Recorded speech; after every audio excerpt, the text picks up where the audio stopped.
तो राम राम कर रहे थे, रो रहे थे, एक महापुरुष प्रकट हो गए। बोले देखो, हम तुमको मन के वेग से गमन की सिद्धि देने आए हैं। तुम एक क्षण में जहां चाहोगे वहां पहुंच जाओगे। आंख मूंदो, संकल्प करो, हम वहां पहुंच जाओगे। ये हम देने आए हैं। मन की गति से कहीं भी पहुंचने की सिद्धि देने आए हैं। ले लो सिद्धि। अब बहुत ध्यान से सुनो।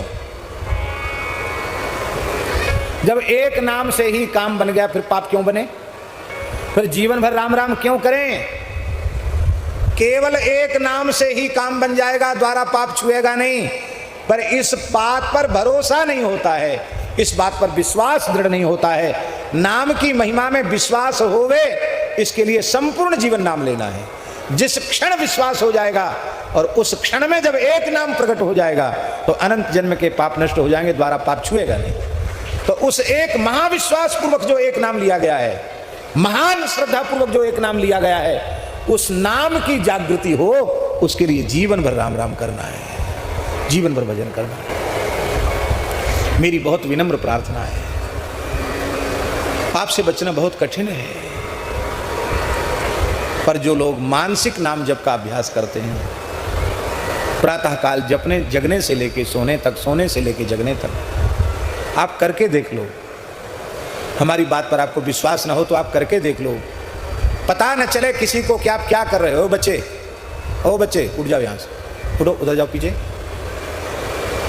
किसी को भैया जी पता नहीं चला कि आप क्या कर रहे हो। और मानसिक आप भगवान के नाम का जप शुरू कर दीजिए। जो नागरिकों चित्त गागर में, ऐसे नाम में चित्त को लगा दीजिए।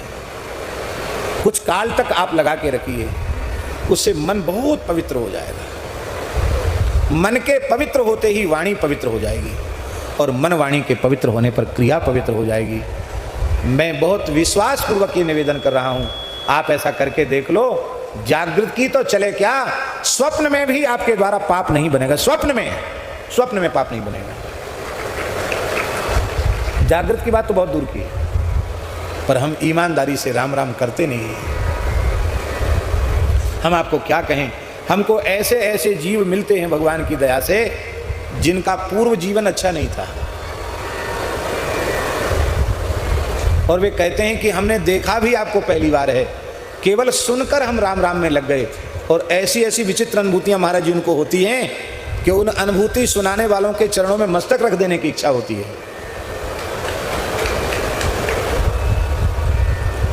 वे झूठ बोल रहे हैं, ये तो हम नहीं समझ सकते, क्यों झूठ बोलने का कोई प्रयोजन नहीं है। व्यक्ति फायदे के लिए कुछ भी करता है, और उनको क्या फायदा हमसे? झूठ बोलने से हमको क्या फायदा? हमको झूठी बात बताएंगे, उसमें उनको क्या लाभ है? और वो लाभ भैया जी प्रत्यक्ष दिखाई पड़ता है।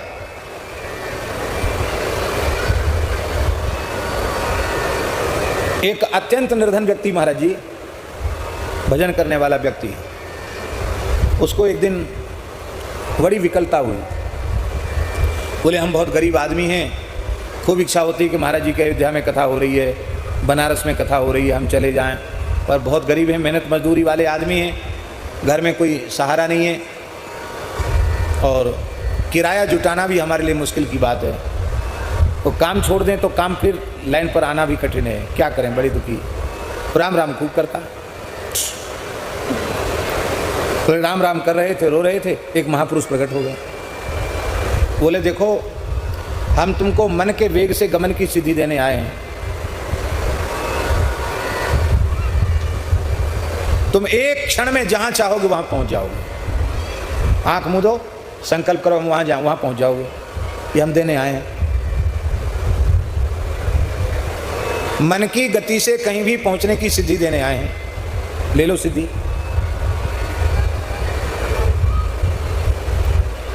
तो उसने कहा कि हम गुरुजी से पूछेंगे पहले। बोले तो नहीं मिलेगी फिर।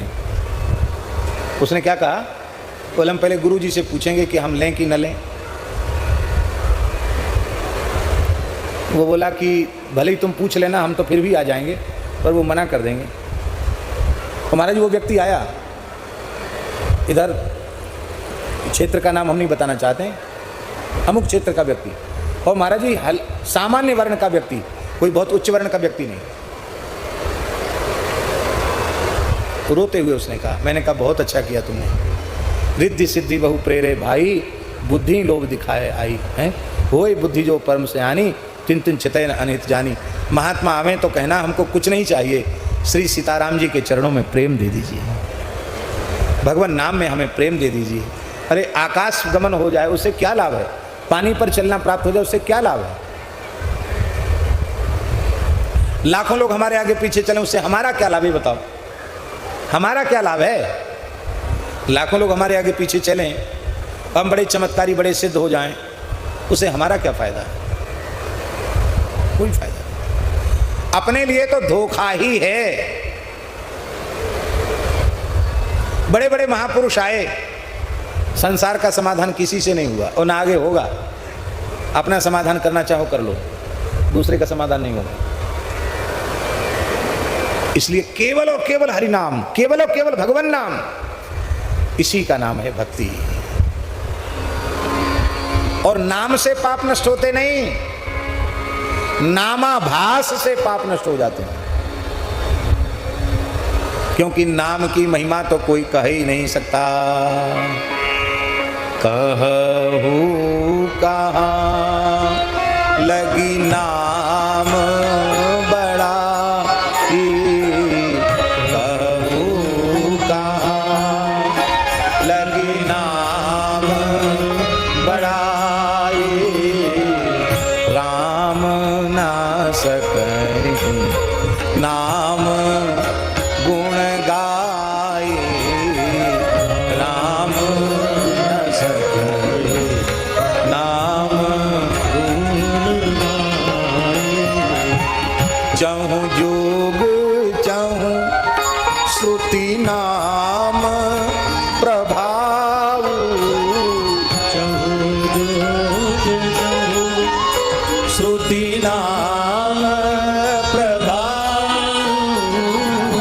कली विशेष नहीं आन उपाऊ, कली विशेष नहीं आन उपाऊ,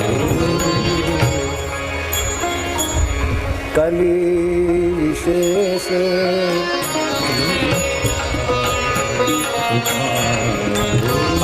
कली विशेष नहीं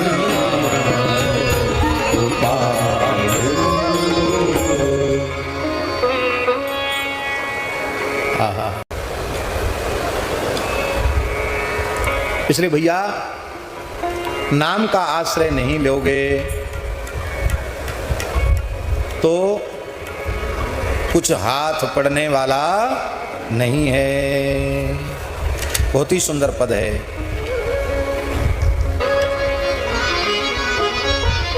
नाम की महिमा नहीं है, नामाभास की महिमा है। और नामाभास से पाप नष्ट हो जाते, पर नाम का तो क्या कहना। अजामिल का चरित्र आया है। अजामिल ने नाम तो लिया ही नहीं। अजामिल ब्राह्मण कुल में पैदा हुआ था, कान्यकुब्ज विप्र कुल में पैदा हुआ था। हमारे कानपुर वाले मिश्रा जी थे, बड़े नाम जापक थे, राम नाम के बड़े अच्छे जापक थे कानपुर वाले मिश्र जी।